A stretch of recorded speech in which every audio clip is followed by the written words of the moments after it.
কলকাতা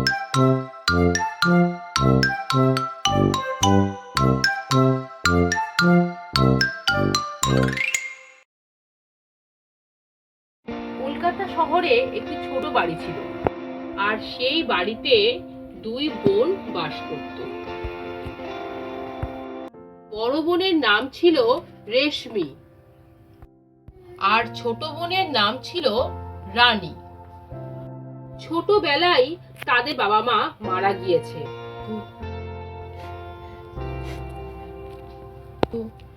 রানী প্রায় তাদের বাবা মার কথা মনে করে খুব কান্না করত। বাবা মা, তোমরা কোথায় চলে গেলে আমাকে ছেড়ে? তাড়াতাড়ি আমাদের কাছে চলে আসো। আমাদের ছাড়া আমার কিছুই ভালো লাগে না। আমার সব বন্ধুর বাবা মা আছে, তারা তাদের বাবা মার সাথে কত মজা করে, তাদের সাথে সময় কাটায়, খেলি, তাদেরকে কত কিছু কিনে দেয়, কত ভালোবাসে, আর আমি এগুলো কিছুই পাই না। রানী তার দিদিকে প্রায় জিজ্ঞাসা করত যে তার বাবা মা কোথায় গেছে। রেশমি তার ছোট বোনের মনে কষ্ট না দিয়ে বলতো তার বাবা মা পরীদের দেশে গেছে, কিছু বছর সেখানেই থাকবে, তারপর চলে আসবে। এই শুনে রানী বলে, দিদি, আমরা পরীদের দেশে যেতে পারি না বাবা মার সঙ্গে দেখা করতে? না বোন, সে অনেক দূরে পরীদের দেশ, সেখানে সবাই যেতে পারে না, সেখানে শুধুমাত্র পরীদের সাথেই যাওয়া যায়। আচ্ছা দিদি, আমি তাহলে পরীদের বলবো, পরীরা ঠিক আমার কথা শুনবে, আমাকে সেখানে নিয়ে যেতে। তারপর থেকে রানী রোজ রাতে আকাশের দিকে তাকিয়ে পরীদের উদ্দেশ্যে বলে, পরী দিদি, ও পরী দিদি, আমাকে তোমাদের দেশে দয়া করে নিয়ে যাও না, আমি আমার বাবা মার সাথে দেখা করতে চাই। এই রকম কাতর স্বরে রানীর প্রার্থনা পরীদের দেশে গিয়ে পৌঁছালো।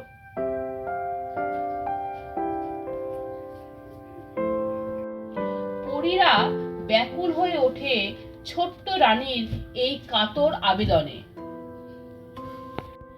পরীরা বুঝতে পারে না ছোট্ট রানীর বাবা মাকে তার কাছে কিভাবে ফিরিয়ে দেবে তারা, কারণ তার বাবা মা তো পরীদের কাছে নেই, আর তার বাবা মাকে ফিরিয়ে দেওয়ার ক্ষমতাও তাদের কাছে নেই। এই রকম কঠিন পরিস্থিতিতে সব পরীরা একসাথে মিলে আলোচনা করে তাদের এখন কি করা উচিত। তারপর সবাই মিলে সিদ্ধান্ত নেয় যে রানীকে তারা তাদের দেশে একবার নিয়ে আসবে এবং তাকে সব সত্য খুলে বলবে, যাতে সে আর কান্নাকাটি না করে তার দিদির সাথে হাসি খুশি জীবন কাটাতে পারে। ঠিক সেই সময় এইরকম এক রাতে ছোট্ট রানী যখন তার বাবা মায়ের জন্য পরীদের কাছে প্রার্থনা করে ঘুমিয়ে পড়েছে, আকাশ থেকে একটি পরী নেমে আসে এবং তার ঘরে প্রবেশ করে ও তার নাম ধরে ডাকে, রানী, ও রানী, তুমি কি শুনতে পাচ্ছ আমার ডাক? যদি শুনতে পাও তবে চোখ খুলে তাকাও আমার দিকে, আমি সামনে দাঁড়িয়ে আছি তোমার। রানী চোখ খুলে তাকায় আর দেখে এক অপূর্ব সুন্দর দেখতে নারী তার সামনে দাঁড়িয়ে আছে। তার রূপের ছটায় অন্ধকার ঘর যেন আলোকিত হচ্ছে। তার পেছনে দুটি পাখনা আছে। রানী তার দিদির কাছে শুনেছিল যে পরীদের পাখনা থাকে। এই কথাটা মনে পড়তেই রানী তাড়াতাড়ি উঠে বসে। তুমি কি পড়ি? হ্যাঁ, আমি পড়ি। যাকে তুমি এতদিন ধরে ডাকছিলে, আমি সেই পড়ি। তুমি যাবে আমার সাথে আমার দেশে? হ্যাঁ যাব, আমাকে নিয়ে চলো তোমাদের দেশে। চলো। এই বলে পরীটি ছোট্ট রানীকে তার দেশে নিয়ে চলে গেল। কি সুন্দর সেই দেশ, কত রং আছে চারিদিকে, মেঘেদের সঙ্গে খেলা করা যায় সেখানে। সেখানে ছোট ছোট পরীরা রামধনু রঙের সাথে খেলা করছে। সবাই সেখানে কি হাসি খুশি, নিজেদের মতো খেলছে, ঘুরছে। কেউ তাদের বকছে না, তাদের পড়তে বসতে বলছে না। সেখানে কোনো রাগ নেই, কান্না নেই, আছে শুধু আনন্দ ও হাসি। পরীদের এই জগৎ রানীর খুব ভালো লাগে। এক মুহূর্তের জন্য সে তার বাবা মার কথা ভুলেই গেছিল। কিন্তু হঠাৎ তার মনে পড়ে যায় যে সে এখানে কেন এসেছে।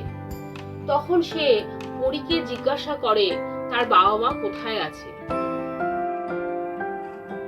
তোমার বাবা মা আমাদের দেশে নেই, তারা ঈশ্বরের কাছে আছে। মৃত্যুর পর সকল ভালো মানুষেরাই সেখানে চলে যান, আর কখনো তারা ফিরে আসেন না। আর তুমি যদি কষ্ট পাও বা কান্নাকাটি করো, তাহলে তোমার বাবা মা খুব কষ্ট পাবে, কারণ তারা চাইলেও আর তোমার কাছে ফিরে আসতে পারবে না।